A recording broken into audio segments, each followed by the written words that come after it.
শ্রী রামকৃষ্ণদেব সুরেন্দ্রের প্রতি। তুমি আফিসে মিথ্যা কথা কও, তবে তোমার জিনিস খাই কেন? তোমার যে দান ধ্যান আছে, তোমার যা আয় তার চেয়ে বেশি দান করো। 12 হাত কাকুরের 13 হাত বিচি। কৃপণের জিনিস খাই না, তাদের ধন এই কয় রকমে উড়ে যায়।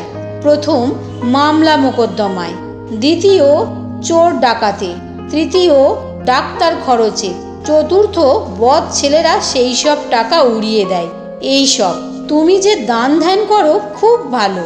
যাদের টাকা আছে তাদের দান করা উচিত। কৃপণের ধন উড়ে যায়, দাতার ধন রক্ষা পায়, সৎ কাজে যায়।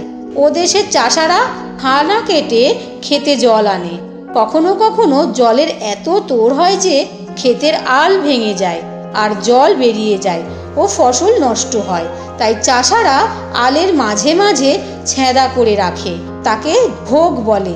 জল ঘোগ দিয়ে একটু একটু করে বেরিয়ে যায়, তখন জলের তোড়ে আল ভাঙে না আর ক্ষেতের উপর পলি পড়ে।